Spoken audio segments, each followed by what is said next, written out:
हे गुरुवर, संयम त्रिवेणी में साधनारत मुनि श्री जिनेश कुमार जी एवं सहवर्ती मुनिवृंद के चरणों में मथेन राजा ऋषभ की दिव्य कृति, नाभि कुल का हीर, अक्षर लिपि 64 कला सीख, बनी ब्राह्मी शिक्षा वीर, आदि प्रभु के वचनों का ऐसा हुआ असर, वैरागी अनासक्त हुई, नहीं रही कोई कसर। उज्ज्वल चरित्रता ज्योतिता, पाया संयम सार, अवसर्पिणी की प्रथम साध्वी, किया जीवन उद्धार। प्रस्तुत है 16 महासतियों में प्रथम महासती ब्राह्मी की कहानी, साउथ हावड़ा कन्या मंडल की जुबानी। अवसर्पिणी काल का तीसरा आरा प्रवर्धमान था। नाभि कुल के प्रथम राजा ऋषभ व महारानी सुमंगला की कुक्षी से एक युगल ने जन्म लिया। नाम था भरत और राजकुमारी ब्राह्मी। राजकुमारी से वैरागी सती से महासती बनी ब्राह्मी के जीवन को देखने के लिए चलते हैं उनके पूर्व भव की ओर। क्षिति प्रतिष्ठित नगर का रमणीय उपवन, प्राकृतिक सौंदर्य से भरा मन भावन वातावरण। नगर के राजकुमार महीधर अपने मित्रों वैद पुत्र जीवानंद, मंत्री पुत्र सुविधि, पूर्णभद्र व शीलपुंज के साथ भ्रमण कर रहे थे। तभी अचानक उनकी नजर अशोक वृक्ष के नीचे खड़े एक साधनारत मुनि पर गई। ये कौन है और इनका शरीर यूं लहूलुहान क्यों है?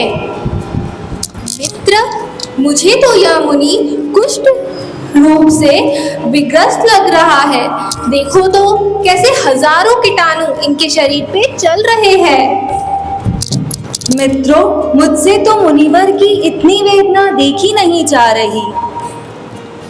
परंतु जरा देखो इनकी समता को, इतने कष्ट के बावजूद भी कैसे सौम्य मुद्रा में साधनारत है। मित्र जीवानंद, तुम तो नगर श्रेष्ठी वैद्य पुत्र हो, क्या तुम इन्हें रोगमुक्त नहीं कर सकते? अवश्य कर सकता हूँ, पर मुझे आप सभी का सहयोग चाहिए। हाँ, तुम चिकित्सा करो, हम सब तुम्हारे साथ हैं। मुझे चिकित्सा हेतु लक्ष्य पाक तेल, रत्न कंबल और गौरशीर्ष चंदन, इन 3 चीजों की आवश्यकता है। मेरे पास तेल उपलब्ध है, पर यह दोनों वस्तुएं, दुर्लभ वस्तुएं मेरे पास नहीं हैं।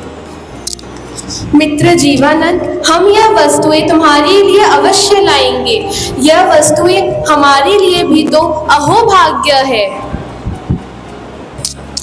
मित्रों, तुम्हारी भावना श्रेयस्कर है, पर यह वस्तुएं बहुमूल्य है और खरीदी हुई वस्तुएं मुनि के उपयोग में नहीं आती। तुम्हें ये बात विशेष ध्यान रखनी होगी। मित्र, चिंतित ना हो, यह वस्तुएं दुर्लभ हो सकती है मगर असंभव तो नहीं। हम इन्हें अवश्य लाएंगे। सभी मित्र नगर में इनकी खोज में घूमते हैं। आखिरकार एक वणिक महोदय, क्या मुझे रक्त कंबल और गोशीर्ष चंदन मिलेगा? हाँ हाँ, अवश्य। हमारी दुकान में ऐसी कोई भी चीज नहीं है जो ना पाई जाती हो। महोदय, एक रुग्ण मुनि की चिकित्सा हेतु हमें इन वस्तुओं की आवश्यकता है, परंतु खरीदी हुई वस्तुएं एक मुनि के लिए अकल्पनीय है। कोई बात नहीं, यह तो मेरे लिए सौभाग्य की बात है कि मेरी वस्तु किसी की सेवा में काम आए। पर मित्रों, हम गृहस्थ हैं, हमारे द्वारा लाई गई वस्तुएं मुनि के काम ना आएगी। यहाँ पास ही में एक उपाश्रय है, वहाँ हम किसी मुनि से निवेदन कर सकते हैं।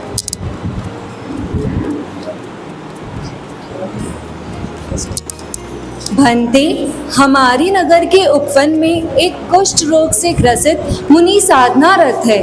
उन्हें सेवा व चिकित्सा की आवश्यकता है। क्या आप उनके व्यय वृत्ति की कृपा कराएंगे? अवश्य, क्यों नहीं, अवश्य क्यों नहीं। अगर किसी मुनि को आवश्यकता है तो मैं इसे अपना सौभाग्य समझूंगा। मैं इस वैविध्य का लाभ लेने के लिए तैयार हूँ। मुनि सबके साथ वणिक की दुकान पर आकर गोचरी की कृपा कराते हैं।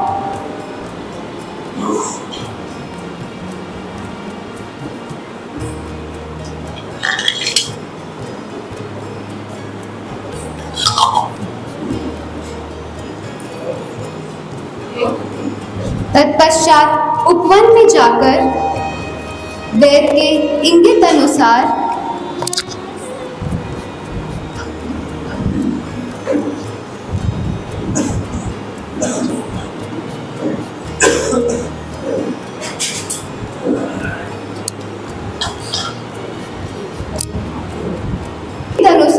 रुग्ण मुनि के तेल मर्दन करते हैं।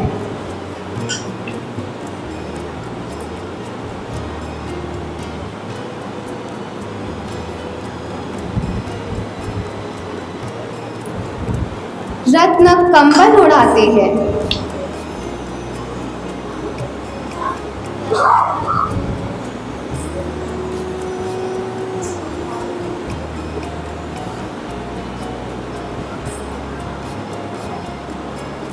उष्णता से सारे कीटाणु निकलकर उस कंबल पर चिपक जाते हैं।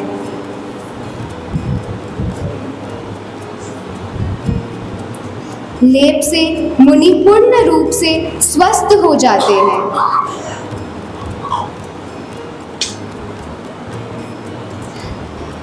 मुनि के प्रवचन का पाया सबने सार, श्री चरणों में ली प्रवज्जा, बने वैरागी अणगार। अगले भव जन्मे राजा उग्रसेन घर, ली पुनः क्षमता धार, पीठ महापीठ ईर्षालु बड़े, किया स्त्री बंध नाम।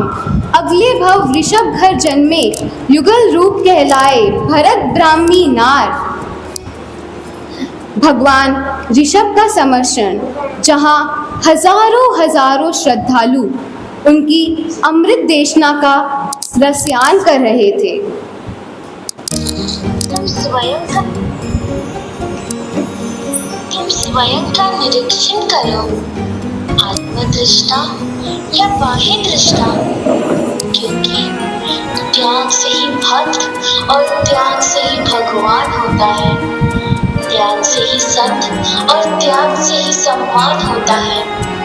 स्वयं के प्रति मोह का त्याग, चढ़ना है मोक्ष के द्वार। त्याग से ही स्वर्ग और त्याग से ही निर्वाण होता है। दादी माता मरुदेवा के वियोग से, भगवान ऋषभ के वचनामृत से ब्राह्मी का मन सदा सर्वदा के लिए विरक्त हो गया। वैराग्य की प्रखर भावना से वह दीक्षा की आज्ञा लेने हेतु भरत के समक्ष पहुंची। भ्राताश्री भरत, दादी माता के वियोग ने मुझे संसार की असारता से नियुक्त करा दिया है। अब मुझे भगवान ऋषभ के चरणों में संयम का अनुभव होता है। मैं सदा सदा के लिए उनके चरणों में जाकर अर्पित होना चाहती हूँ। यह तुम क्या कह रही हो ब्राह्मी? मैं ऐसा करना तो दूर सोच भी नहीं सकता। तुम ये व्यर्थ की चिंतन छोड़ दो। माताश्री, मैंने अपनी भावना आपके समक्ष रख दी। अब आप इस पर चिंतन करें और इसे सार्थक करें। ये कैसी रटन लगाई है तुमने ब्राह्मी?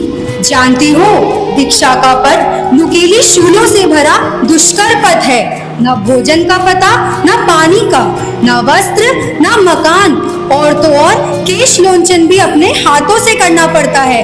अनगिनत कष्ट। भगिनी, तुम्हारा यह कोमल शरीर, तुमने तो आज तक प्रतिकूल हवा का एक झोंका भी नहीं सहा है। तुम ये विचार त्याग दो। माताश्री, मैंने सारे विषयों पर सूक्ष्मता से आत्मचिंतन किया है। मैं भगवान ऋषभ की पुत्री हूँ, अतः हर परेशानी का सामना डट कर करूंगी। पता नहीं ये आयुष्य का खजाना कब पूर्ण हो जाए। कृपया मुझे दीक्षा की आज्ञा दे। ब्राह्मी, मैं पूर्णतः आश्वस्त हो चुका हूँ। तुम्हारा वैराग्य भावुक हृदय की तरंग नहीं, आत्मा की प्यास है। मैं अब और इसमें बाधक नहीं बनना चाहता।